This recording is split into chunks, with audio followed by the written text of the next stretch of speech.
Hello students, welcome to my channel easy learning accounts.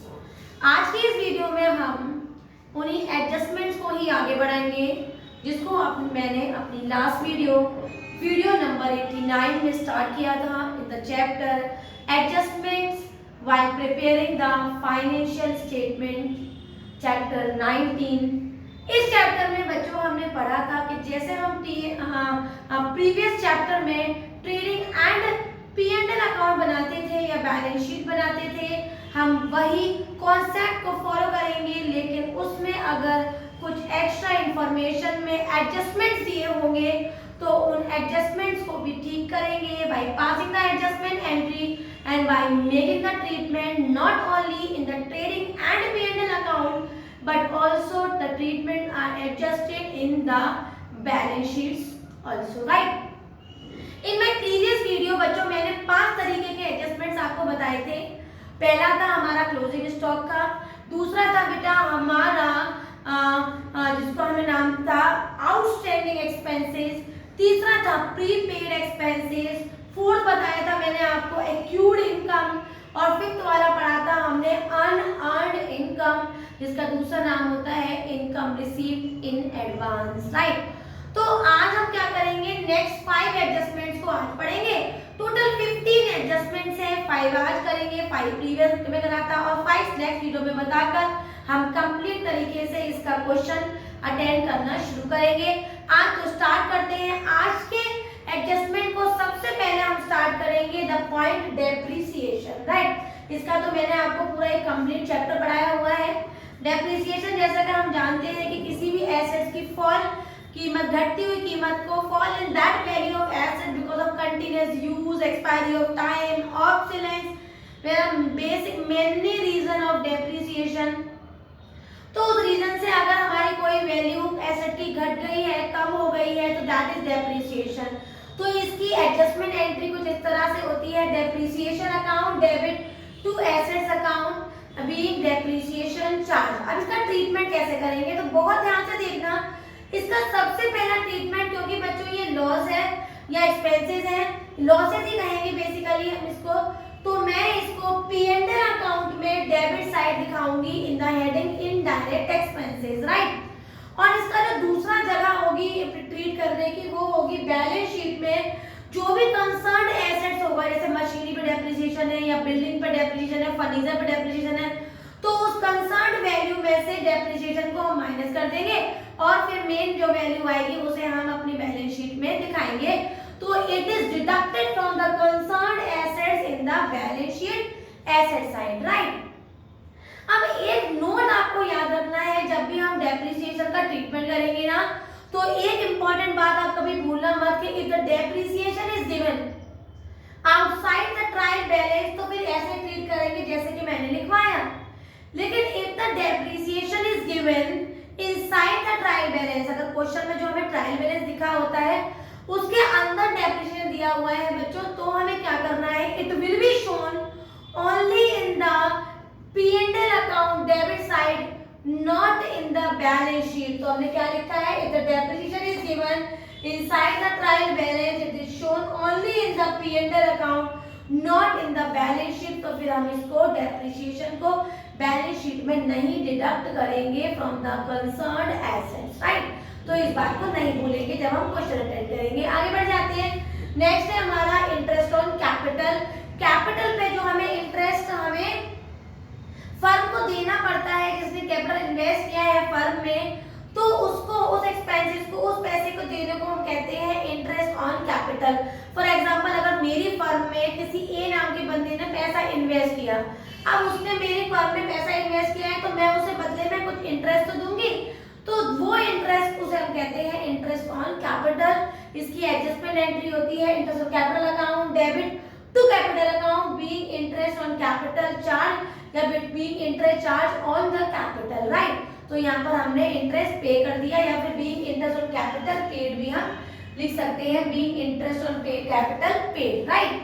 अब इसका treatment कैसे करेंगे, तो ट्रीटमेंट के लिए याद रखेंगे it will B only always shown on the P&L account debit side, that is in the indirect expenses, shown on the P&L account debit side, that is in the indirect expenses, और balance sheet में capital में जाकर interest और capital के नाम से हम इसको ऐड कर देंगे, तो it is added to the capital on balance sheet liability side. याद रखेंगे इसके बारे में भी बहुत इंपॉर्टेंट बात कि अगर interest on capital inside the trial balance दिया है बच्चों, तो केवल इसको भी P&L अकाउंट में ले जाएंगे और बैलेंस शीट में नहीं ले जाएंगे, मतलब केवल P&L में ले जाएंगे, सेम एज डेप्रिसिएशन। मतलब अगर interest on capital trial balance के अंदर दिया है तो इसको केवल P&L अकाउंट में डेबिट साइड दिखाना, लेकिन फिर इसको बैलेंस शीट में जाके कैपिटल में ऐड मत करना। लेकिन ये काम कब करेंगे, जब ये वैल्यू ट्रायल के अंदर होगी, और ट्रायल के बाहर है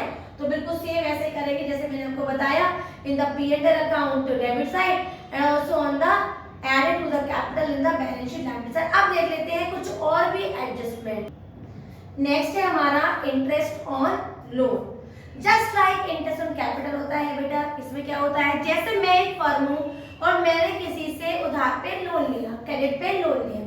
अब मैं अगर किसी से लोन ले रही हूँ तो I have to give the interest ना, तो ये भी एक हमारे एक्सपेंसेस होते हैं। तो इसका अगर मैं एडजस्टमेंट एंट्री की बात करूँ तो interest on loan account debit to loan account, nominal rule को फॉलो करके मैंने इस एंट्री को किया है, being interest paid on loan, bank loan या कुछ भी, केवल लोन भी लिख सकते हैं। अब ट्रीटमेंट में क्या करेंगे, it will be shown on the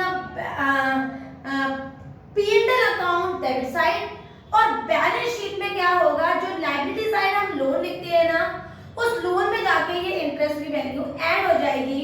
तो it will be shown on the P&L account debit side, that is in the indirect expenses, और it will be added to the loan on the balance sheet liability side. तो इसके treatment को भी हमें याद रखना है। नेक्स्ट है हमारा interest on drawings. Interest on drawings, drawings personal use के लिए अगर फर्म का मालिक या प्रोप्राइटर कुछ भी विड्रॉ करता है तो उसको कहते हैं ड्राइंग्स। अब अगर एज अ फर्म का ओनर मैं कुछ विड्रॉ कर रही हूँ अपनी फर्म से, तो बच्चों मुझे भी उस पर इंटरेस्ट देना पड़ता है। क्यों, क्योंकि बैलेंस मेरा फाइनेंशियल स्टेटमेंट में कोई भी गलत ना हो जाए, तो हमें भी उसका इंटरेस्ट देना पड़ता है।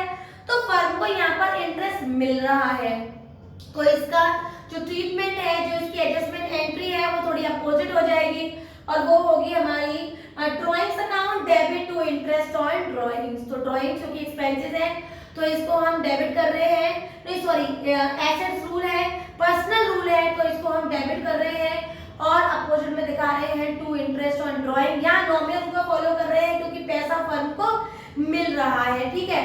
तो यहाँ लिखेंगे being interest on drawing charge. अब इसका जो ट्रीटमेंट होगा वो बिल्कुल अपोजिट हो जाएगा। ये हम P&L अकाउंट में credit side incomes and gains में दिखाएंगे, और बैलेंस शीट में ये भी जैसे ड्राइंग माइनस हो जाता है ना कैपिटल में से, इस तरह से इंटरेस्ट ऑन ड्राइंग को भी हम कैपिटल में से माइनस कर देंगे, और इस तरह से इंटरेस्ट ऑन ड्राइंग का ट्रीटमेंट करेंगे। एक बात मैं यहाँ तक के पॉइंट्स का आपको अच्छे से बता देती हूँ बच्चों, कि अगर interest on loan, interest on capital, interest on drawing, इन तीनों में से कोई भी value inside the trial balance है तो only show in the P&L account, not taken to the balance sheet. तो उनको बैलेंस शीट में हम नहीं ले जाएंगे, तभी ले जाएंगे जब ये वैल्यूज हमें एडजस्टमेंट में दे रखी होंगी तो, ठीक है। अब नेक्स्ट पॉइंट जो पढ़ेंगे वो है हमारा मैनेजर्स कमीशन।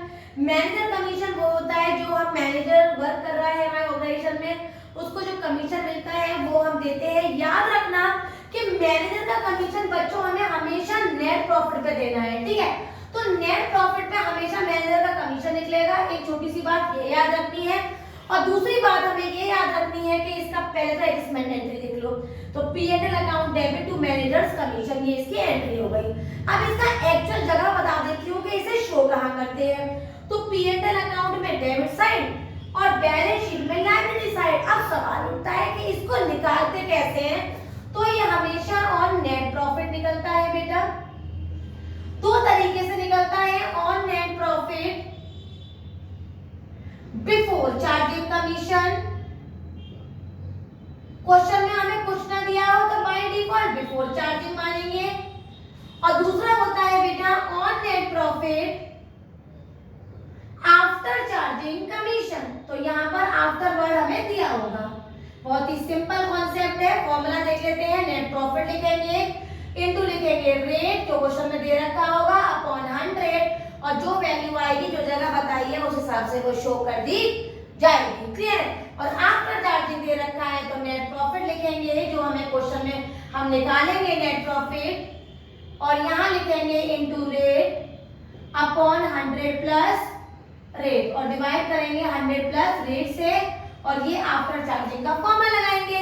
इस तरीके से अगर मैनुअल कमीशन बिफोर चार्जिंग है तो नेट प्रॉफिट निकालेंगे इनटू रेट अपॉन 100, क्वेश्चन में दिया होगा, और अगर आफ्टर चार्जिंग है तो net profit into rate upon 100 plus rate. अगर 10% का रेट है तो 10 अपॉन 110। इस तरीके से मैनुअल कमीशन निकालेंगे और कंसर्न जगह पर हम दिखाएंगे। आज हमने 5 एडजस्टमेंट पढ़े, प्रीवियस में 5 एडजस्टमेंट पढ़े थे, नेक्स्ट वीडियो में 5 एडजस्टमेंट्स और बताऊंगी। अगर आज के ये सारे एडजस्टमेंट्स आपको क्लियर हो गए हो, एक एक पॉइंट सिस्टमेटिकली आपको अच्छे से समझ में आ गया हो, तो मेरी वीडियो को लाइक करें, शेयर करें और मेरे चैनल को सब्सक्राइब जरूर करें। Thank you.